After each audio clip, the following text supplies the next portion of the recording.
Bienvenue sur Top Invest, la chaîne des tops d'investissement. Ici, on parle essentiellement d'entreprises de qualité. Avons-nous une opportunité d'investissement en date d'aujourd'hui sur la compagnie Accor? C'est la question à laquelle on va essayer de répondre en se basant sur les états financiers de la compagnie. Donc, ceci représente uniquement mon avis et non un conseil d'investissement. Donc, la première chose qu'on regarde ici, c'est la stabilité ou la croissance des revenus. Ici, on a des revenus décroissants. D'accord? Vous remarquez ici qu'après, à partir de 2015 jusqu'en 2019, on avait une croissance des revenus. D'accord? On avait une reprise de la croissance des revenus et la pandémie aidant, on a eu une décroissance des revenus. Donc, ça commence à reprendre parce qu'en même temps, c'est lié au secteur du tourisme. Donc, le secteur du tourisme reprend petit à petit avec, entre parenthèses, la fin de la pandémie. Donc, ce que vous devez faire généralement, c'est de savoir pourquoi est-ce qu'on a cette variation-ci. Moi, je sais pourquoi et je vais vous laisser me dire en commentaire si vous savez exactement pourquoi. Je vous donne un indice. Pensez à McDonald's, pensez aux franchises et regardez du côté de Hilton, vous allez comprendre pourquoi. Donc, on continue. Je vous dirais que pour moi, ce n'est pas un checkmark, mais je comprends pourquoi, ce qui veut dire qu'il va falloir normaliser les résultats. D'accord?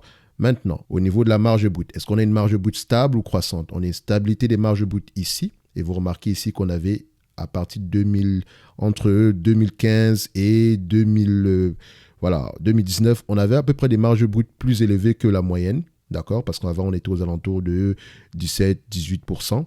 Donc, entre 2015 et 2019, on était aux alentours de 30-22%. Donc, en même temps, on remarque que la marge brute diminue. Donc, il faut prendre les informations au niveau des états financiers. Donc, ici, c'est tout à fait normal parce qu'on a une période exceptionnelle. Est-ce que ça va durer? Je ne pense pas. Donc, l'entreprise se reprend déjà ici. C'est déjà une bonne information. Donc, à la fin de la journée, également, je n'aime pas ce que je vois ici. Ensuite, on regarde ici la marge EBITDA. Est-ce qu'on a une marge EBITDA stable ou croissante? Encore la même histoire. Stabilité, croissance, décroissance. Donc, avec un trou d'air à partir de 2019-2020. Donc, est-ce que ça va durer? Je ne pense pas. Mais maintenant, le tout est de savoir quelle est la marge EBITDA qu'on aura dans le futur. D'accord? Donc, ici, il va falloir également normaliser les marges EBITDA, normaliser la marge brute, normaliser les résultats. D'accord? Normaliser, ça veut juste dire, en période normale, quel pourrait être le revenu et les marges que l'entreprise pourrait avoir en situation normale. D'accord? Donc, vu qu'on a l'EBITDA ici qui est presque négatif, qui est même négatif, quand on va calculer nos ratios dette nette sur EBITDA, ça va nous donner une mauvaise information. Comme ceci, on aura 86 fois les EBITDA. Alors que les EBITDA sont dépréciés présentement, ils ne représentent pas l'activité normale de l'entreprise. D'accord? Donc, ce qu'il faut faire généralement, c'est essayer d'estimer, essayer de voir si cette entreprise-là pourrait avoir la capacité de repayer sa dette. Donc, vous remarquez ici qu'avant la pandémie, tout était gérable.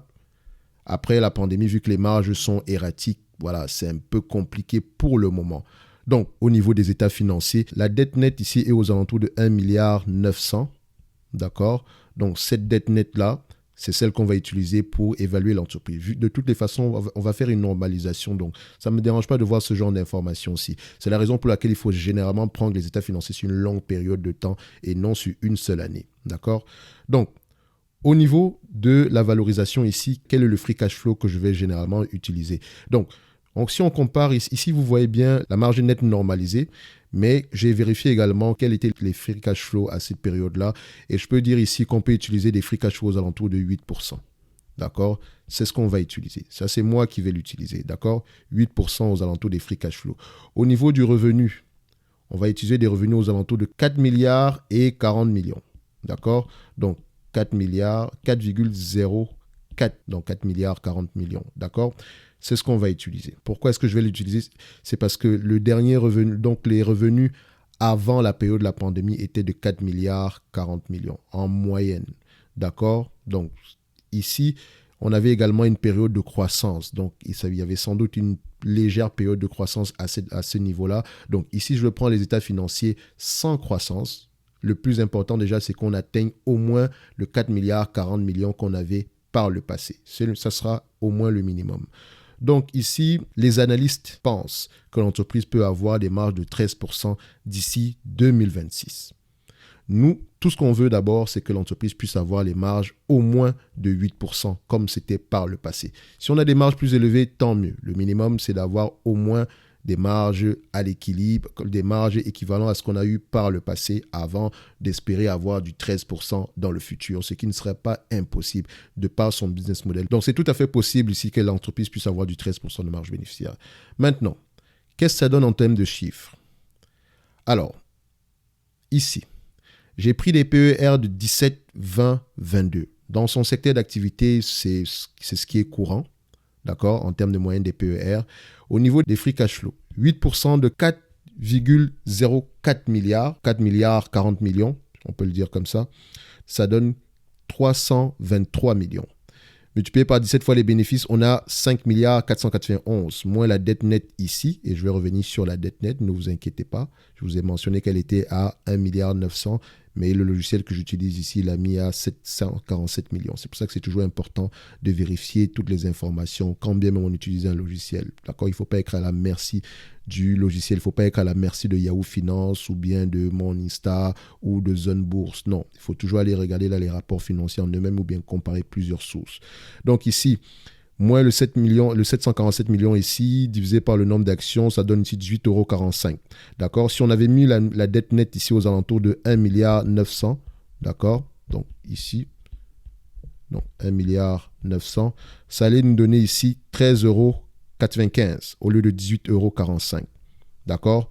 Donc pour cette partie-ci, c'est 13,95 €. 13,95 €. D'accord? Donc, si on avait fait le calcul avec 1 milliard 900 ici, on aurait eu 13,95 €.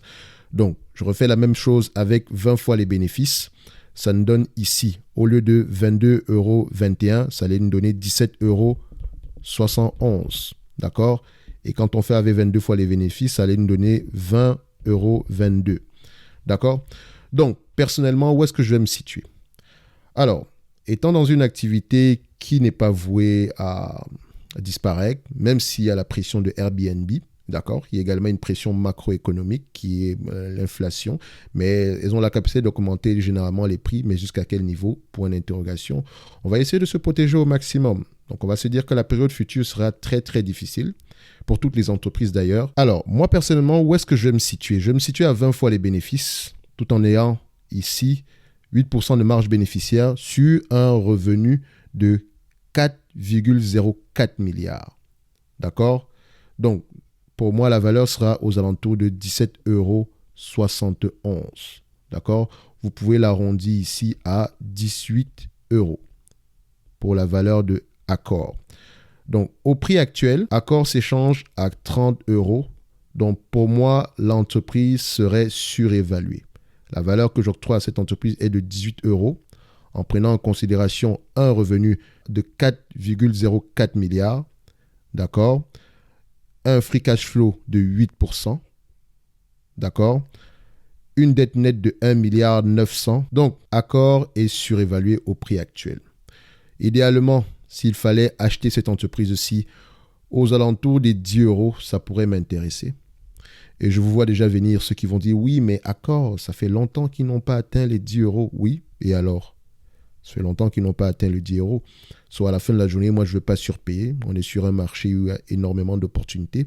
Et je ne vais pas m'engager d'aller dans une entreprise qui, premièrement, a des revenus qui sont en berne, même s'il y a de grandes chances que ces revenus reviennent à peu près à ce qu'on a connu avant la pandémie.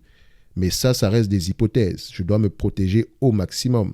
Donc, idéalement, même si je crois en cette compagnie-ci, j'aimerais payer un prix en dessous de sa valeur. Donc, sa valeur ici, c'est 18 €.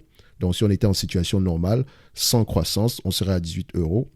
Donc, ici, je ne vais pas l'acheter à 18 €, je vais l'acheter à un prix inférieur. Donc, généralement, je vais l'acheter aux alentours des 9 € de préférence. Ou on va se dire 10 €, ça pourrait déjà être un bon début. Ça, c'est ma valeur, selon les hypothèses que j'ai prises ici. Quelqu'un d'autre pourrait avoir un avis totalement différent et je respecte cela. D'accord? Donc, pour moi ici, si Accor devait représenter une opportunité d'investissement, ça ne serait pas avant 10 € dans l'état actuel des choses. Donc, c'est ce que je pouvais dire ici aujourd'hui par rapport à Accor.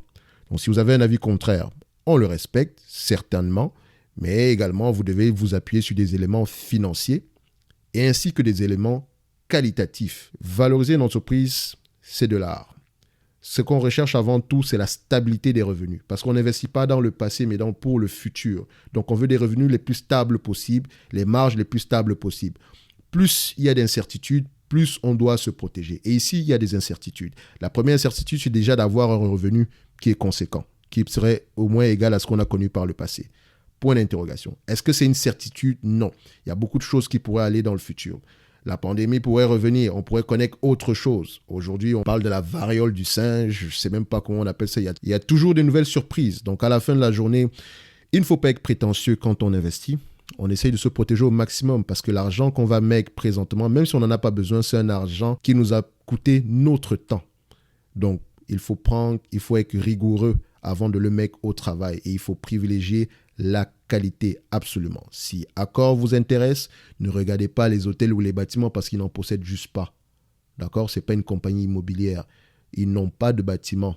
Ils n'en possèdent pas ou ils en possèdent très peu. 98% des hôtels qu'ils managent, qu'ils gèrent, entre parenthèses, ne sont pas à eux. D'accord? Ils gèrent juste l'hôtel. C'est tout. Donc, ici, Accor, ce n'est pas une opportunité d'investissement. La valeur est à 18 € selon les éléments que je vous ai présentés tantôt. Donc, on se donne rendez-vous sur la prochaine vidéo. Et d'ici là, portez-vous bien. Merci.